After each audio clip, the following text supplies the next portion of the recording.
o Estado em questão. Essa nossa aula hoje de ciência política, que você está convidado a participar. Veja até o final esse vídeo que você vai gostar, ok? Mas antes se inscreva, dê um like e ative o sininho para receber as nossas novidades, beleza? Agora eu faço algumas perguntas importantes para você. Para que serve o Estado? Você acredita no Estado? O Estado é importante? O Estado traz a segurança do cidadão, do indivíduo? Ou o Estado pode ser perseguidor, pode chegar a ser, inclusive, o principal violador dos direitos humanos?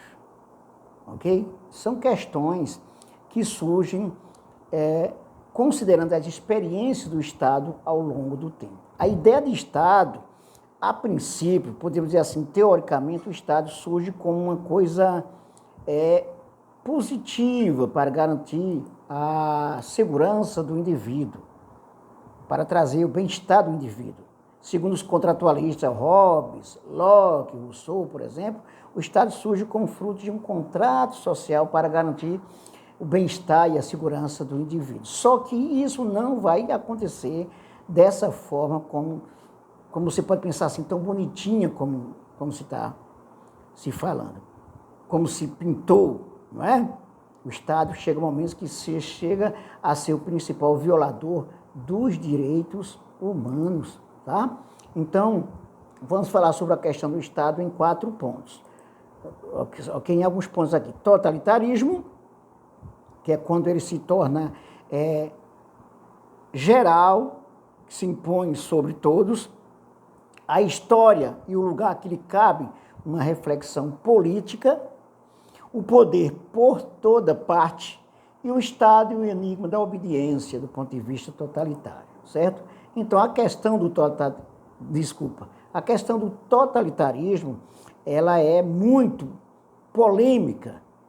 Primeiro, que o totalitarismo vai levar em conta um modelo de Estado que só admite uma voz, que é a voz do próprio Estado. Só admite as suas leis, as suas regras e passa a cercear a liberdade. Já tivemos exemplos disso na história, sim. O fascismo que aconteceu na Itália, na Espanha, em Portugal, durante os anos 20, 30, por exemplo, e o nazismo na Alemanha também, mais ou menos nesse período aí, que foi até a Segunda Guerra Mundial. Lembre que a Segunda Guerra Mundial ela veio acabar, na verdade, com o fim do nazismo também, ok? Certo? Os horrores do nazismo que perseguiu milhões de judeus. Então, totalitarismo, seja ele de direita ou de esquerda, não é bom de jeito nenhum. O totalitarismo, ele nasce com o nacionalsocialismo e o stalinismo. Olha que coisa curiosa, nacionalsocialismo, que é o partido do Hitler era chamado de Partido Socialista, Partido Nacional Socialista. Só que esse nome socialismo aí, da Alemanha, do Hitler, não tem nada a ver com o socialismo científico do Marx. E a extrema-direita utiliza isso para confundir. Esse nome socialismo do Partido Nazista é apenas um nome que se refere ao social, não tem nada a ver com o socialismo. Absolutamente nada.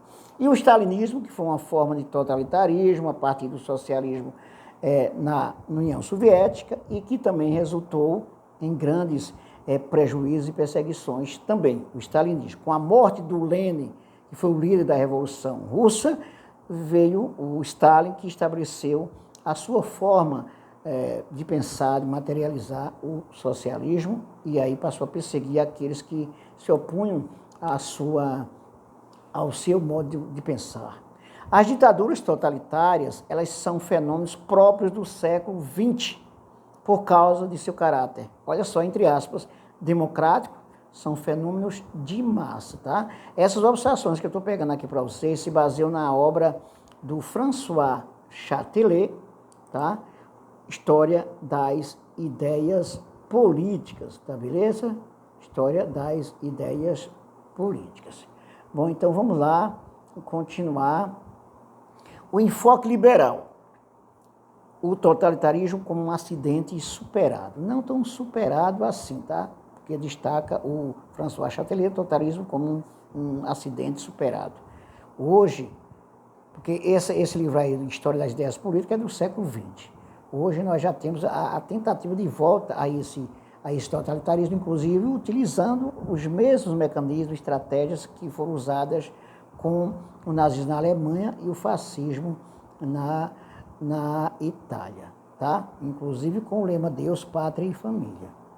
Bom, o totalitarismo, como um acidente superado, aí você vai ter um enfoque liberal, principalmente com o final da Segunda Guerra Mundial, vai ter um liberalismo na perspectiva de um Estado ampliado, com programas sociais, ok? E aí você vai ter a superação do totalitarismo nesse período. Só que nós estamos falando aí, ainda está no século XX, né? Agora nós já estamos no século XXI e as ideias totalitárias estão insistindo em voltar. O pensamento liberal e erudito assume a noção de totalitarismo para condenar radicalmente o nazismo e o stalinismo. Ou seja, com o totalitarismo soviético e o nazismo, aí o liberalismo, a partir da extrema-direita, vai usar as suas estratégias, criar uma narrativa, dizer, olha, o que significa o socialismo, o que significa o stalinismo, e aí cria também um totalitarismo de extrema-direita. Traços principais do totalitarismo. Vamos ver os traços principais do totalitarismo.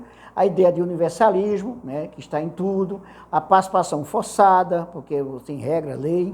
A supressão das organizações não oficiais. Tudo tem que ser aceito dentro da lógica oficial do Estado. A violência militar ou paramilitar e a insegurança das regras, porque quem passa a coordenar tudo vai ser o Estado. Preste bem atenção, violência militar ou paramilitar. Cuidado com os discursos dessa natureza, como aconteceu com o bolsonarismo, estabelecido a partir da eleição do Bolsonaro e que defendia principalmente o militarismo, lembra? E que tem o apoio das religiões, principalmente os evangélicos. Atentem para isso. A unicidade do objetivo, você tem um objetivo único de controle total. Os grandes tipos de explicações do totalitarismo são mais suficientes, né?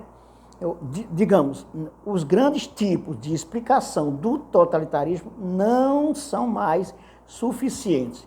Por exemplo, controle da economia, sociedade de massa, filosofia política, racismo, tá? Aí vamos ter a relação filosofia e política. O totalitarismo seria a conclusão lógica da regra da maioria, exacerbada até a vontade geral, da qual o marxismo seria o protótipo. Aí está se falando do stalinismo, totalitarismo e stalinismo, tá? O filósofo francês Raymond Aron, né, o Raymond Aron, destaca a oposição entre democracia de fato e totalitarismo.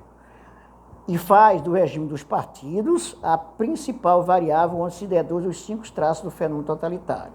A ideia do partido único, tá? O regime confere a um partido único o monopólio da atividade política. Por exemplo, na União Soviética você vai ter o Partido Comunista, na China você vai ter o Partido Comunista Chinês, certo? Em Cuba você vai ter o Partido Comunista Cubano, tá? O partido monopolista ele impõe uma ideologia oficial, lembre, não aceita outro partido, né? Então tem uma verdade do Estado, só vale essa verdade. Tem um livro bem interessante do George Orwell, 1984, que trata dessa questão do totalitarismo, que também virou filme, tá? O Estado ele reserva o duplo monopólio dos meios de força e da persuasão. Tá? Usa a força militar mesmo, tá? Armas, e também a persuasão com o uso da ideologia. As atividades econômicas e profissionais elas estão submetidas ao Estado, tudo se torna atividade do Estado, submetido à ideologia de onde vem exatamente o terror, o controle total. Ok? Bom, investigações críticas. O totalitarismo como uma virtualidade permanente. Aí vem a filósofa Hannah Arendt, que era judia e foi perseguida pelo nazismo, por Hitler, né, o regime nazista, mostra que o totalitarismo ele destrói a alternativa clássica de filosofia, de política, liberdade, né? entre regime sem lei e regime submetido às leis. Só que, veja só, utiliza as leis para instituir um controle total, ok? Toda ditadura e todo Estado totalitário precisa da lei para isso. Então, você vai ter um poder legítimo e também um poder arbitrário, ok? Bom, as condições do advento do totalitarismo resultam da modernidade, principalmente com o uso da razão, da ciência, da burocracia. A propaganda totalitária, ela trabalha nesse terreno preparado, elevando a ideia do cientificismo, né, para ter um aval ideológico a partir da perspectiva somente oficial, aceita, principalmente aí utiliza muito da religião, o discurso Deus, pátria e família, patriotismo, certo? E sua também técnica profética, olha só a mistura, cientificismo e profetismo, como fosse uma religião também, ok? E da eficiência no método e do absurdo também no conteúdo. Por isso que você tem a relação do fanatismo, os evangélicos, os fundamentalistas. Lembre que no governo do Bolsonaro houve essa tentativa, inclusive todo o processo das eleições, que culminou com a eleição do Bolsonaro, você tem uma participação maciça das igrejas evangélicas, as fundamentalistas, mais radicais também, tá? E utiliza muito ainda o discurso Deus, pátria e família, a religião, no sentido profético.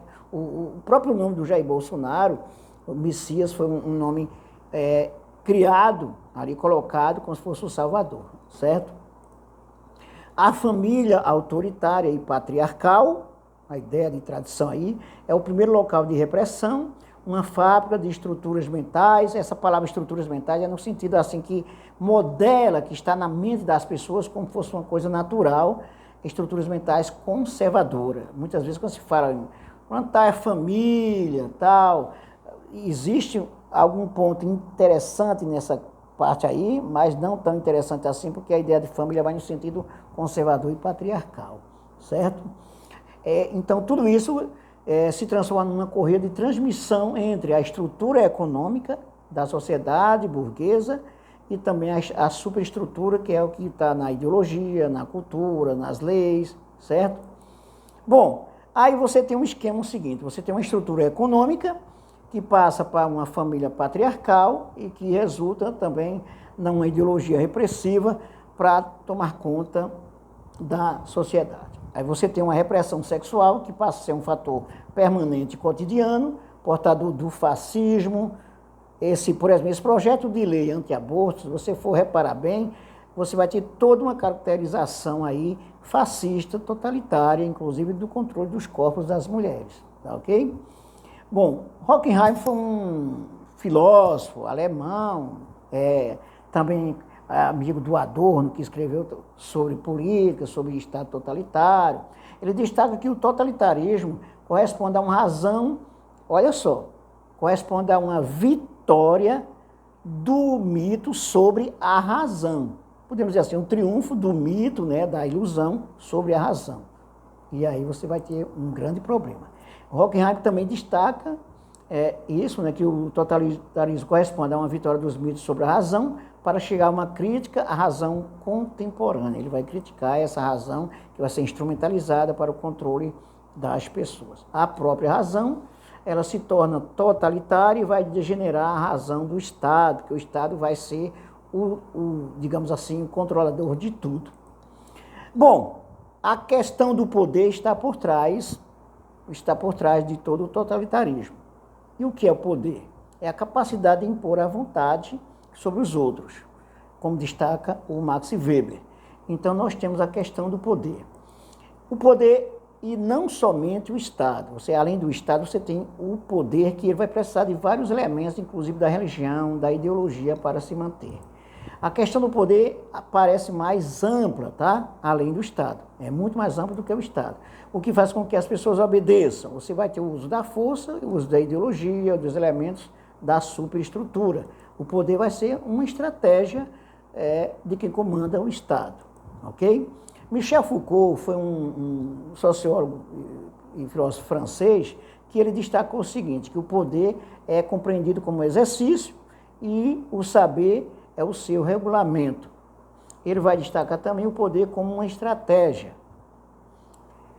Vai falar também que o poder, ele não é um único, absoluto, ele está em toda parte, principalmente de maneira microfísica, né? Até na relação a dois, a família, até chegar ao Estado. A ideia de um poder maciço, global, do qual tudo parte ou ao qual tudo retorna, não se sustenta, tá? Porque você vai ter poderes diversos, micropoderes.